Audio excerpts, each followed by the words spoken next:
ശബരിമലയിൽ മണ്ഡലകാലത്തെ ഏറ്റവും വലിയ തിരക്ക് ആണ് അനുഭവപ്പെടുന്നത്. പോലീസിന്റെ കണക്കിൽ 1,969 തീർത്ഥാടകരാണ് ഇന്നലെ 18-ാം പടി കയറിയത്. പമ്പയിൽ നിന്നും സന്നിധാനത്തേക്ക് കടുത്ത നിയന്ത്രണമുണ്ട്. കോട്ടയം, പത്തനംതിട്ട ജില്ലകളിലെ ഇടത്താവളങ്ങളിൽ തീർത്ഥാടകരുടെ വാഹനങ്ങൾ നിയന്ത്രിക്കുന്നുമുണ്ട്. CV അനുമോദ് സന്നിധാനത്ത് നിന്നും വിശദാംശങ്ങൾ പങ്കുവയ്ക്കും. Anumod, happy Christmas. അത് ആദ്യം തന്നെ പറയുകയാണ്. എന്താണ് ഈ ക്രിസ്മസ് പുലരിയിൽ സന്നിധാനത്തെ കാഴ്ചകൾ? ഈ തിരക്കിന്റെ കാര്യം പറയുകയാണെങ്കിൽ ഈ മണ്ഡലകാലത്തെ റെക്കോർഡ് തിരക്കിലേക്ക് കഴിഞ്ഞ ദിവസത്തും കാര്യങ്ങൾ എത്തി. എങ്ങനെയാണ് നിയന്ത്രണങ്ങളൊക്കെ? എങ്ങനെയാണ് എങ്കിലും കാര്യങ്ങളൊക്കെ നിയന്ത്രണ വിധേയമായി തന്നെ സന്നിധാനത്ത് പോകുന്നില്ലേ?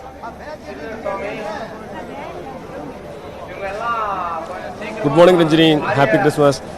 ഇവിടെ പക്ഷേ സന്നിധാനത്ത് നമുക്ക് ഇന്ന് തിരക്കിന്റെ കാര്യങ്ങളാണ് ആദ്യം പങ്കുവെക്കാനുള്ളത്. സന്നിധാനം ഈ ഒരു മണ്ഡലകാലത്ത് കണ്ടതിൽ വെച്ച് ഏറ്റവും വലിയ തിരക്ക്. സാധാരണ മകരവിളക്കിനൊക്കെ അനുഭവപ്പെടുന്ന ഒരു തിരക്കാണ് സന്നിധാനത്ത് അനുഭവപ്പെടുന്നത്. 1,969 പേർ കയറി എന്നുള്ളത് റെക്കോർഡ് സംഖ്യയാണ് ഈ ഒരു മണ്ഡലകാലത്തെ. അത് പോലീസ് പറയുന്നത് 1,969 എന്ന് പറഞ്ഞാൽ അതിനേക്കാൾ കൂടുതൽ അയ്യപ്പന്മാർ ഇന്നലെ മലയിലെത്തിയിട്ടുണ്ട് എന്ന് തന്നെയാണ്. വലിയ തിരക്ക്. ഇന്നലെ നീലിമല വരെ അയ്യപ്പന്മാരെ നിയന്ത്രിക്കുമ്പോൾ വരി നീണ്ടു ഇടുന്നു. നീലിമലയൊക്കെ എത്തുന്നത് അത്രയും തിരക്ക് കയറുമ്പോൾ മാത്രമാണ്. ഇന്നും നീലിമലയ്ക്ക് സമീപം അവസാന ദിന നീലിമല വരേക്ക് എത്തിയിട്ടുണ്ട്. പോലീസ് അതീവ 5,000-ത്തിലധികം പേരെ ഇന്നലെ 18-ാം പടി കയറ്റി വിട്ടിട്ടാണ് ഈ തിരക്ക് ഇത്രയെങ്കിലും നിയന്ത്രണ വിധേയമാക്കിയത്. ഡ്യൂട്ടി ടേൺ കഴിഞ്ഞ പോലീസുകാർ വീണ്ടും ഡ്യൂട്ടിക്ക് വരികയും ഉള്ള പോലീസിന്റെ പരമാവധി വിനിയോഗവും കരുത്തും വിനിയോഗിച്ചാണ് ഇപ്പോഴെങ്കിലും ഈ കാണുന്ന തരത്തിലെങ്കിലും തിരക്ക് നിയന്ത്രണ വിധേയമായിട്ടുള്ളത്. 2-3 പ്രശ്നങ്ങളാണ് ഇവിടെ നമുക്ക് എടുത്തു പറയേണ്ടത്. ഒന്ന്, ഇപ്പോൾ മുൻപ് ഉണ്ടാകാത്തത്ര രീതിയിൽ സത്രം വഴിയും പുല്ലുമേട് വഴിയുമൊക്കെയുള്ള അയ്യപ്പന്മാരുടെ വരവ് കഴിഞ്ഞ ദിവസങ്ങളിൽ അത് മുൻപുണ്ടായതിനേക്കാൾ ഇരട്ടിയായിട്ടുണ്ട്. രണ്ടാമതായിട്ട്, പമ്പയിൽ നിന്ന് ഇപ്പോൾ സന്നിധാനത്തേക്ക് മണിക്കൂറുകളെ നിയന്ത്രണത്തിന്റെ ഇടവേളകളിലാണ് അയ്യപ്പന്മാരെ കടത്തിവിടുന്നത്. അതായത് അരമണിക്കൂറും 1 മണിക്കൂറും കാത്തുനിന്നാൽ മാത്രമേ ഒരു സെഗ്മെന്റ് പമ്പയിൽ നിന്ന് കയറ്റിവിടുകയുള്ളൂ. അങ്ങനെ കയറ്റിവിട്ടാൽ തന്നെ അത് ശബരിപീഠം മുതൽ പോലീസിന്റെ നിയന്ത്രണങ്ങൾ തുടങ്ങും. ആ നിയന്ത്രണങ്ങൾ സന്നിധാനത്ത് എത്തും വരെയുണ്ട്. സന്നിധാനത്ത് തിരക്ക് കുറവുണ്ടെങ്കിൽ പോലും സന്നിധാനത്തെത്താൻ ചിലപ്പോൾ 15ഉം 20ഉം മണിക്കൂറുകൾ എടുക്കുന്ന ഒരു സാഹചര്യമാണ് നിലവിലുള്ളത്. ഈ ഒരു തിരക്ക് ഉള്ളത് കൊണ്ട് തന്നെ കോട്ടയം, പത്തനംതിട്ട ജില്ലകളിലെ വൈക്കം, കടുത്തുരുത്തി, ഏറ്റുമാനൂർ തുടങ്ങി കോട്ടയം, പത്തനംതിട്ട ജില്ലകളിലെ എല്ലാ ഇടത്താവളങ്ങളിലും അയ്യപ്പന്മാരുടെ വാഹനങ്ങൾ നിയന്ത്രിക്കുന്നുണ്ട് പോലീസ്. അവിടെ സന്നിധാനത്തെ പമ്പയിലെ തിരക്ക് നിയന്ത്രണ വിധേയമായതിനു ശേഷമേ അവിടെ നിന്നും വാഹനങ്ങൾ കടത്തിവിടുകയുള്ളൂ. അത്രയും കടുത്ത നിയന്ത്രണം, അത്രയും കടുത്ത തിരക്കാണ് സന്നിധാനത്ത് അനുഭവപ്പെടുന്നത്. കാരണം ഇത് മണ്ഡല പൂജ ഇനി 2 ദിവസം മാത്രമാണ് ബാക്കി. ക്രിസ്മസിന്റെ അവധി ദിവസങ്ങളാണ്. ഇതിലെ ഏറ്റവും വലിയൊരു പ്രധാന പ്രശ്നം, ഇന്നലെ 90,000-ത്തിന് മുകളിൽ വിർച്വൽ ക്യൂ ബുക്കിങ്ങിലെ പകുതിയോളം പേർ ഇപ്പോഴും മല കയറിയിട്ടില്ല. അവരെല്ലാം മണിക്കൂറുകളായിട്ട് സന്നിധാനത്തേക്കുള്ള വഴിയിൽ കെട്ടിക്കിടക്കുകയാണ്. ഇതിനു പുറമെ ഇന്ന് ദർശനത്തിലുള്ളവർ പമ്പയിലേക്കുള്ള വഴിയിൽ പലയിടത്തും തടഞ്ഞു നിർത്തപ്പെടുകയാണ്. അപ്പോൾ ഇനിയും തിരക്ക് കൂടും. ഇന്നലെ ദർശനം കഴിയാത്തവർ ഇവിടെ സന്നിധാനത്ത് തുടരുന്ന അവസ്ഥ. ദർശനത്തിനവർ പമ്പയിൽ നിന്നുള്ള വഴിയിൽ കുടുങ്ങിക്കിടക്കുന്നു. അപ്പോൾ വലിയൊരു തിരക്കിലേക്കാണ് സന്നിധാനം ചെന്നെത്തിയിട്ടുള്ളത്. ഈ സീസണിലെ ഏറ്റവും വലിയ തിരക്കാണ്. 24 മണിക്കൂർ വരെ വരി നിൽക്കേണ്ടി വന്നാലും അത്ഭുതപ്പെടേണ്ടാത്ത സാഹചര്യത്തിലേക്കാണ് പോയിട്ടുള്ളത്. പോലീസ് അവരുടെ പരമാവധി ചെയ്യുന്നുണ്ട്. മണിക്കൂറിൽ 5,000-ത്തിലധികം പേരെ 18-ാം പടി കയറ്റുന്നുണ്ട്. ഉള്ള ഫോഴ്സ്, അതായത് ഇവിടെ ഡ്യൂട്ടിയിലുള്ള ഫോഴ്സ് ഡ്യൂട്ടി തീർന്നതിന് ശേഷവും ഈ ഒരു സേവനത്തിൽ തുടരുന്ന അവസ്ഥയുണ്ട്. പരമാവധി സ്ഥലങ്ങളിൽ പോലീസ് ഡിപ്ലോയ് ചെയ്തിട്ടുണ്ട്. പക്ഷേ അയ്യപ്പന്മാരുടെ ഒഴുക്ക് വളരെ അതിശക്തമാണ്. മുൻപ് മകരവിളക്ക് സമയത്ത് മാത്രം കാണുന്നത്ര തിരക്കിലേക്കാണ് സന്നിധാനം എത്തിയിട്ടുള്ളത്. അയ്യപ്പന്മാർ ഏറെ സമയം കാത്തു നിൽക്കേണ്ട സാഹചര്യം വരും. അത്തരത്തിലേക്കുള്ളൊരു തിരക്ക് സന്നിധാനത്ത് അനുഭവപ്പെടുന്നുണ്ട്. എന്താണെങ്കിലും വലിയ തിരക്കിലേക്ക്, കടുത്ത നിയന്ത്രണങ്ങളിലേക്കാണ് സന്നിധാനത്തെ സാഹചര്യങ്ങൾ ചെന്നെത്തിയിരിക്കുന്നത്. മണ്ഡല പൂജ 27-ാം തീയതിയാണ്. 26-ാം തീയതി നാളെ തങ്കയങ്കി സന്നിധാനത്തെത്തും. നാളെ വൈകുന്നേരത്തുമാണ് തങ്കയങ്കി ചേർത്തുള്ള ദീപാരാധന. 27-ാം തീയതി 11:30-ക്കാണ് 10:30-ക്കും 11:30-ക്കുള്ള മുഹൂർത്തത്തിലാണ് തങ്കയങ്കി ചേർത്തിയുള്ള മണ്ഡലപൂജ. പക്ഷേ ഇവിടെ തിരക്ക് നിയന്ത്രണ വിധേയമല്ലാത്ത രീതിയിലേക്ക് തന്നെ കാര്യങ്ങൾ മാറിയിട്ടുണ്ട്. രഞ്ജിനി, അനുമോദ, ഇതിലിപ്പോൾ നമ്മൾ നേരത്തെയും റിപ്പോർട്ട് ചെയ്യപ്പെട്ടതാണ്. സന്നിധാനത്ത് നിന്ന് തിരക്ക് ഇങ്ങനെ അനിയന്ത്രിതമായി തുടരുമ്പോൾ അതിന്റെ ദുരിതം ഏറ്റവും അധികം അനുഭവിക്കുന്നത് സ്ത്രീകളും കുട്ടികളും ഒക്കെയാണ്. പ്രത്യേകിച്ച് ഈ സമയം എന്ന് പറയുന്നത് അവധിക്കാലം കൂടിയാണ്. സ്വാഭാവികമായും കുട്ടികൾ നിരവധി എത്തുന്ന ഒരു സമയം കൂടിയാണ്. അതുകൊണ്ട് തന്നെ അതൊക്കെ നോക്കിക്കണ്ടുള്ള ക്രമീകരണങ്ങൾ എങ്ങനെയാണ്? പ്രത്യേകിച്ചും അത്രയധികം സമയമൊന്നും കുട്ടികൾക്ക് ഈ ക്യൂവിൽ ഇങ്ങനെ നിൽക്കാൻ കഴിയില്ലല്ലോ. പ്രത്യേകിച്ചും സ്ത്രീകളുടെ കാര്യങ്ങളായാലും അങ്ങനെ തന്നെ. പ്രായമായ സ്ത്രീകളൊക്കെ അത്രയധികം ക്യൂവിൽ നിൽക്കാൻ ഒരു ബുദ്ധിമുട്ട് അനുഭവിക്കുന്ന സാഹചര്യം ഉണ്ടായിരുന്നു. ഇപ്പോൾ അവരുടെ ഒരു സാഹചര്യമാണ്. പ്രത്യേക ക്യൂ ഒക്കെ കുറച്ച് ദിവസങ്ങൾക്ക് മുമ്പ് ഏർപ്പെടുത്തിയത്. അതിന്റെയൊക്കെ ഒരു സാഹചര്യം ഇപ്പോൾ എങ്ങനെയാണ് സന്നിധാനത്ത്?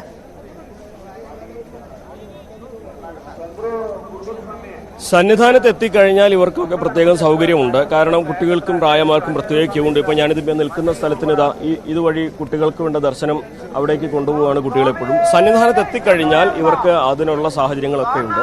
പക്ഷേ അതിനപ്പുറത്തേക്ക് പമ്പ മുതൽ സന്നിധാനം വരെയുള്ള ദൂരം അത് കുട്ടികൾക്കും പ്രായമായവർക്കും എല്ലാവർക്കും ഒരേപോലെ ബുദ്ധിമുട്ട് നിറഞ്ഞതാണ്. പ്രത്യേകിച്ച് നമ്മൾ പറയുന്നത് ഈ മരക്കൂട്ടം മുതൽ സന്നിധാനം വരെയുള്ള പല ഭാഗങ്ങളിലും വളരെ ചെങ്കുത്തായ വീതി കുറഞ്ഞ വഴികളാണ്. രണ്ട് വശവും കമ്പിയാണ്.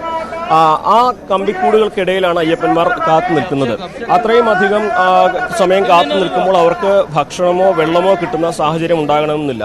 അവർക്ക് വെള്ളം കൊടുക്കുന്നതിന് അയ്യപ്പന്മാർക്ക് ആളുകൾക്ക് പോകുന്നതിന് പോലും വഴി വളരെ വീതി കുറഞ്ഞതാണ്. അവിടെ വളരെ കുത്തനെയുള്ള ഇറക്കമാണ് ഒരു വശത്തുള്ളത്.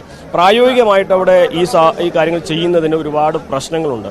അതുപോലെ തന്നെ ഈ ഒരു വിഷയത്തിൽ മണിക്കൂറുകൾ വരി നിൽക്കുമ്പോൾ അവിടെ പമ്പ മുതൽ സന്നിധാനം വരെ കൃത്യമായി എല്ലായിടത്തും വെള്ളം എത്തിച്ചു കൊടുക്കാൻ പറ്റും. ഭക്ഷണം ബിസ്ക്കറ്റ് പോലെ ചെറിയ ലഘുഭക്ഷണങ്ങൾ എന്തെങ്കിലും കൊടുക്കാൻ കഴിയും. അതിനപ്പുറത്തേക്കുള്ളൊരു കാര്യങ്ങളൊന്നും ഇത്രയും മണിക്കൂർ കാത്തു നിൽക്കുമ്പോൾ അവിടെ ചെയ്തു കൊടുക്കാൻ പ്രായോഗികമായിട്ട് കഴിയുകയില്ല. ഇതിന് പ്രായോഗിക പ്രശ്നമുണ്ട്. ഇത് നമുക്കറിയാം. ഇതൊരു കാനന ക്ഷേത്രമായതുകൊണ്ട് തന്നെ ഇതിൻ്റെ നിയന്ത്രണങ്ങൾ ഒരുപാടുണ്ട്. ഇവിടെ എന്തെങ്കിലും ചെറിയ ഒരു ഷെഡ് കെട്ടാൻ പോലും കേന്ദ്രത്തിൻ്റെയും വനംവകുപ്പിൻ്റെയും അനുമതി ആവശ്യമാണ്. അപ്പോൾ പരിമിതികൾ ഒരുപാടുണ്ട്. ഈ പരിമിതികൾക്കിടയിൽ വലിയ തിരക്ക് കൂടി വരുമ്പോൾ എല്ലാം കാര്യങ്ങൾ ഗുരുതരമാവുന്ന ഒരു സാഹചര്യമുണ്ട്. പോലീസിൻ്റെയും മറ്റ് ഫോഴ്സിൻ്റെയും എല്ലാം സേവനം അവരുടെ പരമാവധി അവർ ചെയ്യുന്നുണ്ട് എന്ന് പറയേണ്ടി വരും. കാരണം നമ്മൾ ഇന്നലെ രാത്രി മുതൽ അവരെ കാണുന്നതാണ്. ഡ്യൂട്ടി കഴിഞ്ഞു പോയ പോലീസുകാരൊക്കെ രണ്ടാമത് ഡ്യൂട്ടിക്ക് എത്തുക. അതായത് ഇവിടുത്തെ ഏറ്റവും കഠിനമായ ജോലി 18-ാം പടിയിൽ അയ്യപ്പന്മാരെ വലിച്ചു കയറ്റുന്നതാണ്. മണിക്കൂറിൽ 4000 പേരെയാണ് സാധാരണ കയറ്റുന്നത്. ഇന്നലെ 5000-ത്തിലധികം പേരെയാണ് കയറ്റിയിട്ടുള്ളത്. അപ്പോൾ അത്രമാത്രം കൃത്യമായ അവരുടെ സേവനം അവർ പരമാവധി വിനിയോഗിക്കുന്നുണ്ട്. പക്ഷേ ഈ തിരക്ക് ഇത് നിയന്ത്രണ വിധേയമാവാൻ ഒരുപാട് ബുദ്ധിമുട്ടുള്ള സാഹചര്യമാണ് നിലവിലുള്ളത്. പ്രത്യേകം പറയുന്നതാണ്, സന്നിധാനത്ത് എത്തിക്കഴിഞ്ഞാൽ പ്രായമായവർക്കും കുട്ടികൾക്കുമൊക്കെ പ്രത്യേക ക്യൂവും സൗകര്യങ്ങളൊക്കെ ഉണ്ട്. പക്ഷേ സന്നിധാനം വരെ എത്തുക എന്നുള്ളത് ഈ സാഹചര്യത്തിൽ വലിയ ബുദ്ധിമുട്ടുള്ള കാര്യമാണ്. മണിക്കൂറുകൾ കാത്തു നിൽക്കേണ്ടി വരും. അവിടെ അതിൻ്റെതായ പരിമിതികൾ ദേവസ്വം തന്നെ തുറന്ന് സമ്മതിച്ചിട്ടുള്ള കാര്യമാണ്. ഇന്നിപ്പോൾ മണ്ഡലകാലം അതിന്റെ അവസാനത്തിലേക്ക് എത്തുകയാണ്. മണ്ഡലപൂജ മറ്റന്നാളാണ്. അപ്പം ഇനിയും തിരക്ക് കൂടിയേക്കാം. അപ്പൊ അങ്ങനെയുള്ള നിയന്ത്രണങ്ങൾ ആ ഒരു കാര്യങ്ങൾ കൂടി പരിഗണിച്ചുകൊണ്ടുള്ള നിയന്ത്രണങ്ങളൊക്കെ ഏത് രീതിയാണ്? ഇത് കഴിഞ്ഞിട്ട് ഇപ്പോൾ മകരവിളക്കിനായി നട തുറക്കുമ്പോഴും അപ്പോഴും ഈ മകരവിളക്ക് കാണാൻ നിരവധി ആളുകളാണ് കേരളത്തിൽ നിന്ന്, അല്ലെങ്കിൽ പോലും മറ്റ് സംസ്ഥാനങ്ങളിൽ നിരവധി ആളുകൾ ആ മകരവിളക്കിന്റെ സീസണിലും എത്തും. അപ്പോൾ ഇതൊക്കെ മുന്നിൽ കണ്ടുകൊണ്ടുള്ള ദേവസ്വത്തിന്റെ ക്രമീകരണങ്ങൾ ഇനി എങ്ങനെയാണ്? തിരക്ക് വർദ്ധിക്കുമ്പോൾ ഒരുപക്ഷെ കാര്യങ്ങൾ നിയന്ത്രണ വിധേയമല്ലാണ്ട് കാര്യങ്ങൾ പോയേക്കാം. അതുകൊണ്ട് അതൊക്കെ മുന്നിൽ കണ്ടുകൊണ്ടുള്ള എങ്ങനെയാണ് അവർ ഈ ഒരുക്കങ്ങളൊക്കെ വിലയിരുത്തുന്നത്? ഒപ്പം ഈ മണ്ഡലപൂജയുടെ സന്നിധാനത്തെ ഒരുക്കങ്ങൾ കൂടി പറയാം. രഞ്ജിനി, തിരക്ക് നിയന്ത്രിക്കുക എന്നുള്ളതാണ് ആദ്യം ഇവിടെ ചെയ്യാൻ കഴിയുന്ന കാര്യം. കാരണം തിരക്ക് അനിയന്ത്രിതമായി കഴിഞ്ഞാൽ സന്നിധാനത്ത് എത്തുന്നവർക്ക് ദർശനത്തിന് പോലും കഴിയാത്ത സാഹചര്യം വരും. അപ്പോൾ പരമാവധി സന്നിധാനത്തെ തിരക്ക് നിയന്ത്രണ വിധേയമാക്കി അയ്യപ്പന്മാരെ മുകളിലേക്ക് കയറ്റി വിടുക എന്നുള്ളൊരു കാര്യമാണ് പ്രായോഗികമായിട്ട് ഇതിലിപ്പോൾ ചെയ്യുന്നത്.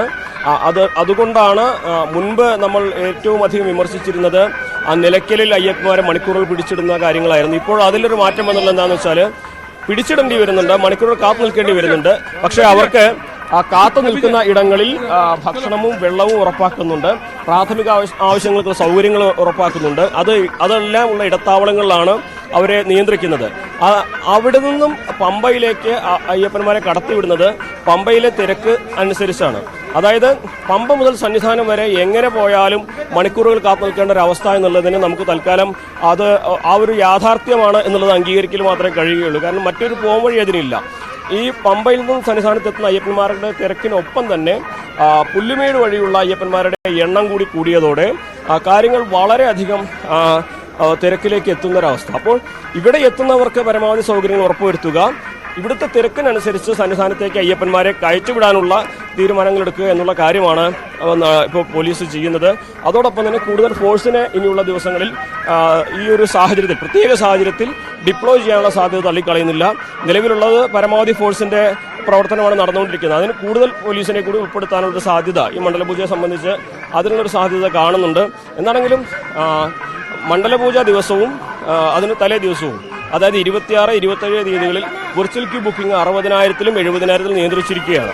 പക്ഷേ ഈ തരത്തിലുള്ള തിരക്ക് തുടരുമ്പോൾ അതിന് മുൻപുള്ള ദിവസങ്ങളിൽ വിർച്വൽ ക്യൂ ബുക്ക് ചെയ്തെത്തിയവർക്ക് പോലും ദർശനം നടത്താൻ കഴിയാത്ത സാഹചര്യത്തിൽ ആ വരി പിന്നെയും നീണ്ടുപോകും. അപ്പോൾ അത്തരത്തിൽ ഒരു തിരക്ക് നിയന്ത്രിക്കാനുള്ള ക്രമീകരണങ്ങൾ നടത്തുന്നുണ്ട്. പ്രത്യേകം ശ്രദ്ധിക്കേണ്ട കാര്യം മണിക്കൂറുകൾ കാത്തുനിന്നേ ഇവിടേക്ക് എത്താൻ കഴിയൂ എന്നുള്ളതൊരു യാഥാർത്ഥ്യമാണ്. അതൊരു പക്ഷേ പത്തനംതിട്ട, കോട്ടയം ജില്ലയിലെ വിവിധ ഇടത്താവളങ്ങളിലായിരിക്കാം, അല്ലെങ്കിൽ പമ്പയിലായിരിക്കാം. പമ്പയിൽ നിന്നുള്ള സന്നിധാനത്തേക്കുള്ള വഴി അത് 4.5 കിലോമീറ്റർ ആണെങ്കിലും 20 മണിക്കൂർ വരെ കാത്തു നിൽക്കേണ്ട സാഹചര്യമാണ് ഇവിടെയുള്ളത്. കാരണം അത്രമാത്രം ജനനിബിഡമാണ് ശബരിമല ഇപ്പോൾ. യെസ്, അനുമോദാണ് ശബരിമലയിലെ കാര്യങ്ങൾ വിശദീകരിച്ച്. അനുമോദ്, ഒരു കാര്യം ചോദിക്കട്ടെ. അതായത് അനുമോദ്, ഈ മണ്ഡലകാലത്ത് എല്ലാ തവണയും ശബരിമലയിൽ റിപ്പോർട്ടിങ്ങിന് പോവാറുണ്ട്. പക്ഷേ ക്രിസ്മസ് ആദ്യമായാണോ ശബരിമലയിൽ ആഘോഷിക്കുന്നത്? എന്താണ്, ആദ്യമാണോ ക്രിസ്മസ് ഈ ശബരിമലയിൽ ഉണ്ടാവുന്നത് അനുമോദ്?